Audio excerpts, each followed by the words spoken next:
시청자 여러분 안녕하십니까? VOA 모닝뉴스입니다. 첫 소식입니다. 국무부는 북한과의 협상에 열려 있다는 입장을 재확인하면서 북한 문제가 미국의 가장 중요한 안보 현안 중 하나라고 말했습니다. 북한은 유엔 기자회견에 이어 외신 인터뷰를 통해 미국에 압류된 화물선의 반환을 요구했습니다. 조은정 기자입니다. 미 국무부가 북한과 협상에 열려 있다는 입장을 다시 밝혔습니다. 모건 오테이거스 국무부 대변인은 22일 브리핑에서 미국이 협상 재개를 위해 무엇을 하고 있느냐는 질문에 트럼프 대통령은 최근 일부 상황들에 실망했다고 말했지만 미국이 북한과 협상에 열려 있다는 점도 매우 분명히 밝혔다고 답했습니다. 또 폼페오 장관도 미국이 북한과 협상에 열려 있다고 분명히 밝히면서 김정은 위원장이 비핵화 약속을 최소한 6번 했다는 점도 언급했다고 말했습니다.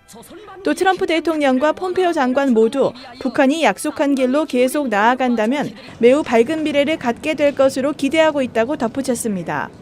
오테이거스 대변인은 북한 문제가 가장 중요한 국가 안보 문제임에 틀림이 없고 북한과 협상은 계속 진행 중이지만 구체적인 내용은 밝히지 않겠다고 말했습니다.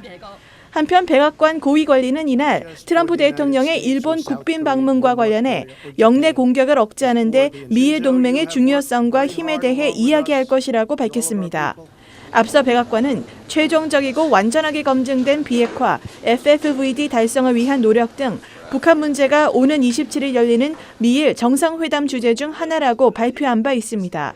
북한은 미국이 억류한 화물선 YG 어네스트호를 돌려받기 위해 국제사회에서 여론전을 이어가고 있습니다. 한대성 주 제네바 북한 대표부 대사는 22일 로이터 통신과 인터뷰에서 북한 화물선 YG 어네스트호 압류는 미북 관계의 최대 걸림돌이라고 주장했습니다. America should ponder consequences. Its heinous act might have impact on the future development and should return our ship immediately. 한 대사는 교착된 핵 협상이 재개될 수 있으려면 미국 트럼프 행정부가 제재 해제라는 큰 결단을 내려야 한다면서 이같이 밝혔습니다. 또 YG 어네스트호 압류는 주권을 침해하고 미래 양자관계 발전에 영향을 미칠 수 있는 행위라며 미국이 큰 결단을 내리지 않는다면 우리는 미국과 대화하는 문제나 제재 해제에 매달리지 않을 것이라고 거듭 강조했습니다. VOA 뉴스 조은정입니다.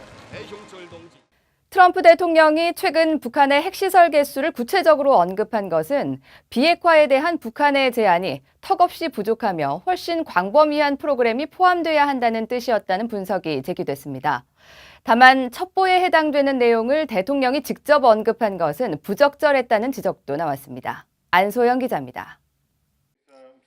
알렉산더 버시바우 전 주한미국 대사는 최근 VOA에 트럼프 대통령이 북한 핵시설의 구체적인 숫자를 언급한 것은 하노이에서 북한이 내놓은 비핵화 제안이 부족했다는 것을 거듭 확인한 것이라고 풀이했습니다.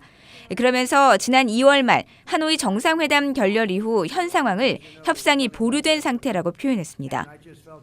He's not given up on further negotiations with Kim Jong-un. So I think it was more of a holding action. He was simply restating that what was being offered in Hanoi was insufficient in terms of denuclearization. 조셉 디트라니 전 육자회담 미국 측 차석 대표는 트럼프 대통령이 일괄 타결, 즉 빅딜을 원한다는 입장을 분명히 한 것으로 풀이했습니다. 즉 완전한 비핵화의 범위에는 우라늄 농축 시설부터 미사일 기술에 이르기까지 광범위한 프로그램이 포함된다는 겁니다.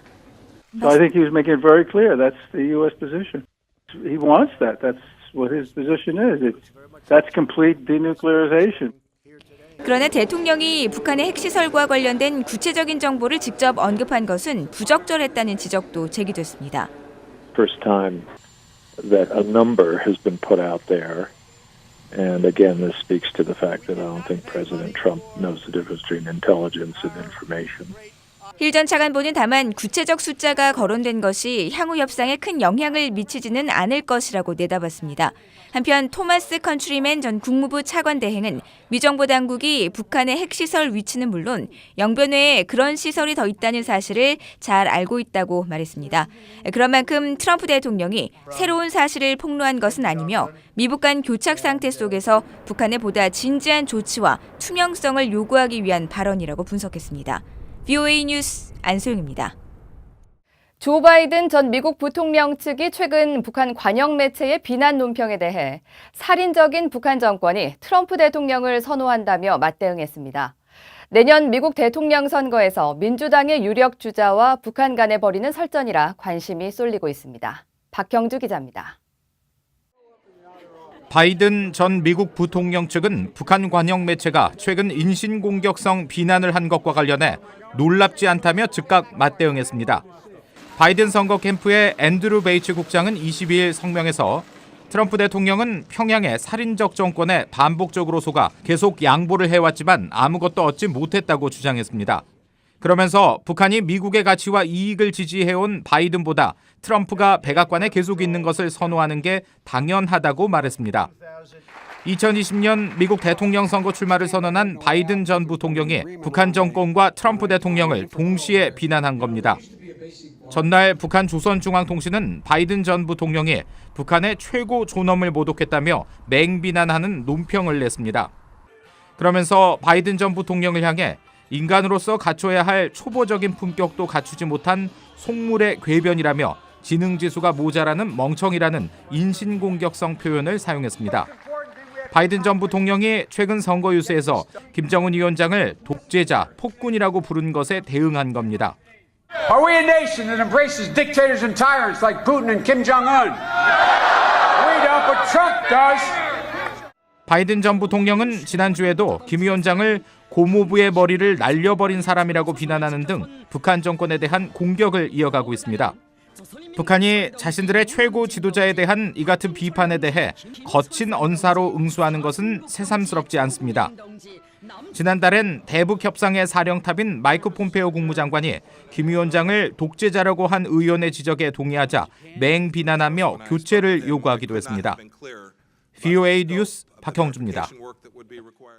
조지 W. 부시 전 미국 대통령은 미국은 모든 한국인이 평화롭게 거주하고 인간의 존엄성이 존중되며 모두를 위한 기본권과 자유가 보장되는 통일 한국을 지지한다고 밝혔습니다. 한국을 방문한 부시 전 대통령은 22일 노무현 전 대통령 10주기 추모사를 통해 미국은 한반도의 통일을 지지한다면서 한국 인권에 대한 노 전 대통령의 비전이 북한까지 전달되길 진심으로 바란다면서 이같이 밝혔습니다. 또 자신과 노 전 대통령 사이에 의견 차이가 있었지만 미국과 한국 관계 중요성에 대한 공유된 믿음을 우선하는 것은 아니었다면서 미한 동맹을 공고히 하기 위해 열심히 노력했다고 강조했습니다.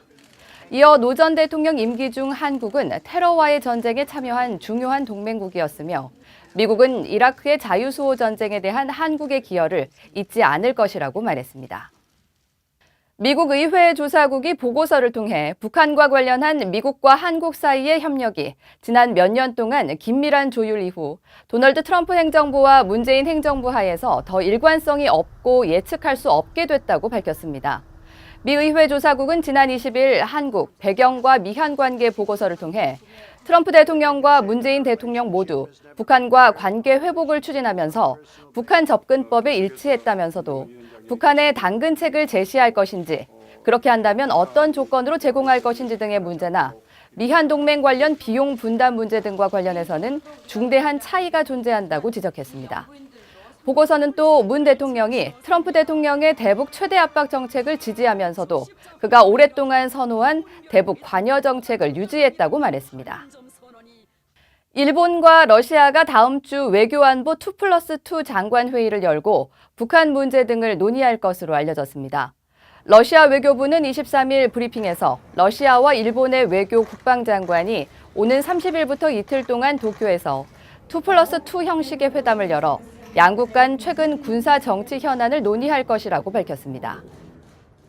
한국 서울에서 22일 피랍 탈북민 인권연대와 납북인사가족협의회 등이 참석해 북한 인권 개선과 한국의 자유수호를 목적으로 하는 한국자유전선 창립대회가 열렸습니다. 사무총장을 맡은 피랍 탈북민 인권연대 도회윤 대표는 북한 주민들에게 자유가 뿌리내리길 희망한다면서 노예 같은 삶을 살고 있는 북한 주민들의 인권 문제 해결에 앞장서고 진정한 자유의 가치를 휴전선 넘어 북한까지 확산시키면서 한반도의 올바른 자유민주주의의 가치를 뿌리내리도록 하는 것이 단체의 역할이라고 밝혔습니다. 북한 출신의 이해란 박사는 북한에 장기간 억류됐다가 혼수 상태로 송환된 뒤 숨진 미국 대학생 오토 원비어와 미한 동맹의 가치를 생각하는 의미로 파란 리본을 제작해 참가자들에게 전달했습니다. 이상으로 VOA 모닝뉴스를 마칩니다. 시청해주신 여러분 고맙습니다.